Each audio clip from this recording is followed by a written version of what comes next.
Ya, film horor masih menduduki perfilman Indonesia dan semakin kesini semakin banyak sinias Indonesia yang gemar membuat proyek di film horor. Selain memberikan kengeriannya sendiri buat para penontonnya, film-filmnya juga pasti bakalan menampilkan aktor dan aktris terkenalnya Indonesia. Nah, buat kalian yang suka nonton film-film horor apalagi garapan Indonesia yang memang terkenal sangat seram dan gak nanggung-nanggung buat penontonnya jadi ketakutan. Oke, langsung aja seperti biasa buat kalian yang baru datang ke channel ini atau juga yang belum subscribe, langsung aja pencet tombol merahnya dan sekalian aktifin notifikasinya biar kalian update terus video-video selanjutnya dari gua. Oke, langsung aja mari kita mulai list filmnya.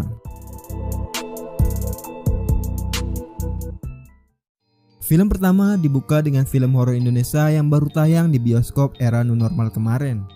Film ini berjudul Bangkitnya Mayit The Dark Soul. Bangkitnya Mayit The Dark Soul menceritakan tentang di sebuah dusun yang diteror oleh iblis bernama Nyai Dananwati. Akibat dari pasangan suami istri yang bernama Koswara dan Sumi yang merupakan warga dusun tersebut yang melakukan pesugihan di Ringan Lawang. Mereka mempunyai anak bernama Imas yang merupakan anak dari hasil pesugihan tersebut. Akibat teror yang sering berlangsung menimbulkan banyak korban yang berjatuhan dan memaksa Dindin yang merupakan kepala dusun bersama-sama dengan Ujang, Gugun, dan Erlin berusaha untuk menghilangkan teror yang ada di desa itu.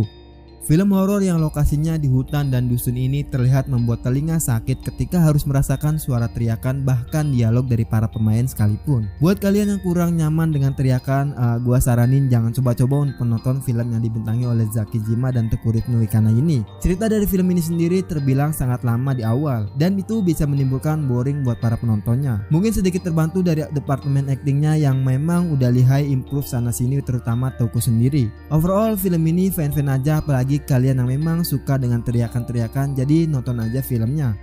Film Bangkitnya Mayit The Dark Soul ini disutradarai oleh Brahma Yuda Prawira dan dibintangi oleh Jennifer Rachel, Zaki Zima, Teuku Rizky Wikana, Vania Valencia, Alda Agustin, dan masih banyak yang lainnya.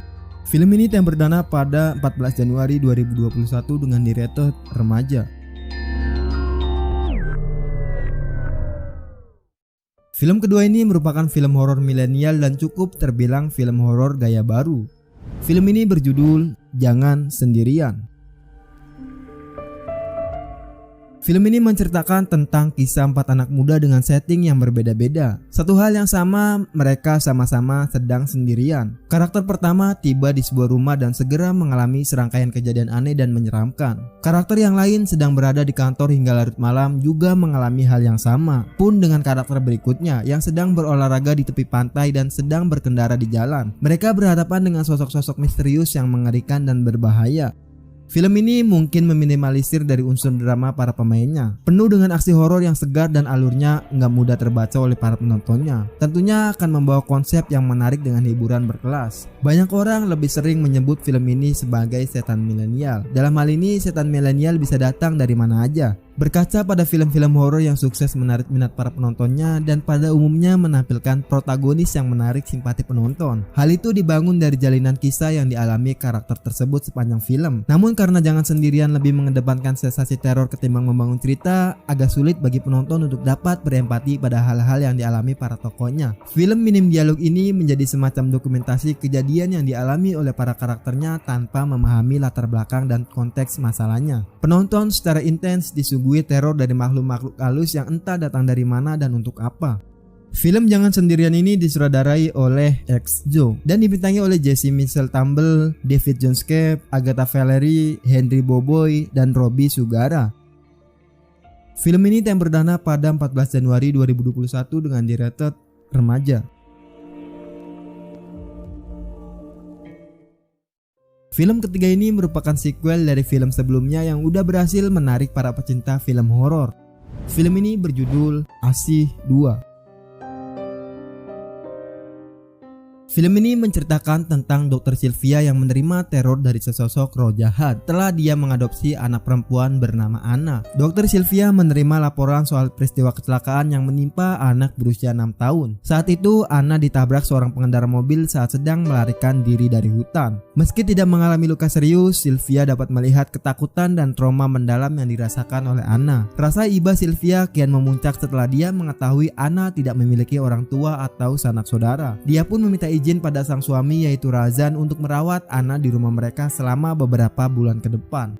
ASI 2 masih berkutat pada konflik maupun problema pengisahan yang serupa dengan seri pendahulunya. Naskah di film ini sendiri bahkan di luar dari ekspektasi gua. Kalau melihat jajaran pemainnya, gua yakin ini film bakalan wow banget. Tapi ya gua sedikit kecewa di naskahnya. Pengarahan yang diberikan oleh Rizal Mantovani sendiri nggak mampu memberikan perlawanan apapun terhadap kualitas yang kurang dari naskah cerita ASI sendiri. Paruh pertama dari pengisahan film ini sebenarnya berusaha untuk memberikan pendalaman emosional dengan pendekatan drama yang kental dari bangunan hubungan antara karakter Sylvia dan Anna. Namun di menit pertama, karakter ASI mulai menunjukkan diri serta mengeluarkan teriakan nyaringnya. Seluruh ritme penceritaan ASI 2 berubah menjadi ajang pameran adegan-adegan horor yang berniat untuk mengejutkan para penontonnya. Ya, setidaknya Saref Wadani kali ini diberikan banyak momen untuk menunjukkan kapabilitas aktingnya daripada sekedar dihadirkan sebagai potongan-potongan penampilan penghasil momen horor seperti pada ASI yang pertama.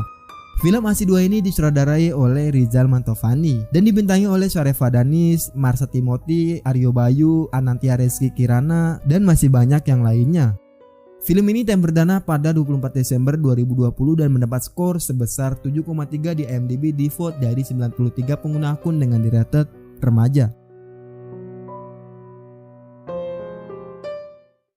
Film keempat ini akan diisi dengan film horor komedi yang bakalan membuat penontonnya merinding dan juga tertawa terbahak-bahak. Film ini berjudul Ghostbusters Misteri Desa Penari.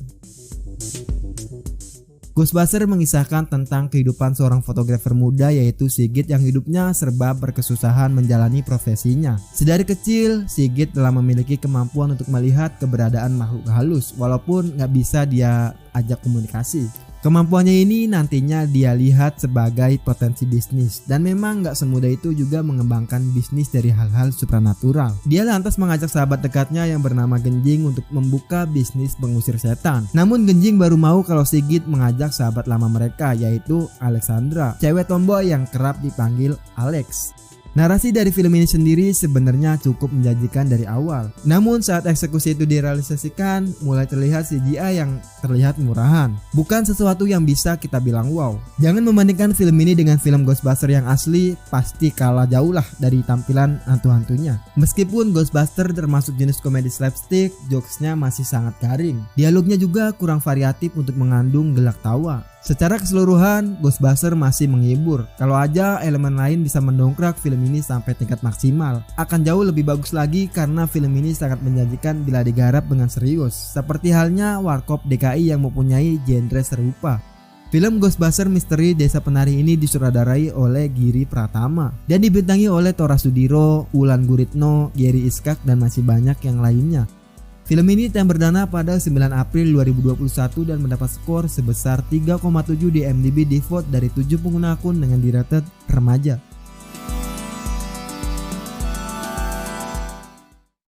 Film kelima ini diisi dengan film yang merupakan belas film dari trilogi yang digarap oleh salah satu aktris Indonesia.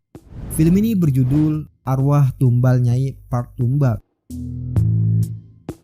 Jika dalam film sebelumnya cerita berfokus pada penari jaipong bernama Sukriani, kali ini kisah yang diangkat adalah seputar kehidupan dari Dewi. Dewi merupakan seorang wanita yang selalu menjalani hari dalam bayang-bayang ketakutan. Sejak masih remaja, Dewi menyadari jika pria yang dicintainya selalu akan tertimpa kesialan hingga akhirnya meregang nyawa. Suatu hari, kesedihan Dewi mulai terobati seiring dengan perkenalannya dengan Dimas. Namun lagi-lagi dia harus menghadapi kenyataan pahit setelah Dimas meninggal dunia akibat kecelakaan yang sangat tragis. Sesosok makhluk tak kasat mata ternyata mulai membuntuti Dimas saat dia datang menemui Dewi.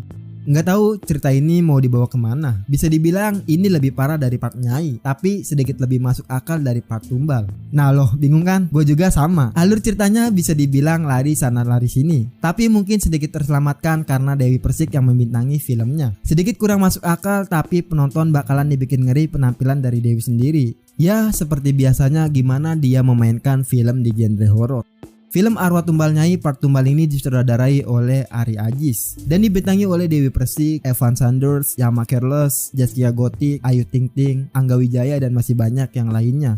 Film ini tayang perdana pada 3 Desember 2020 dan mendapat skor sebesar 7,0 di IMDb di vote dari 5 pengguna akun dengan di-rated dewasa.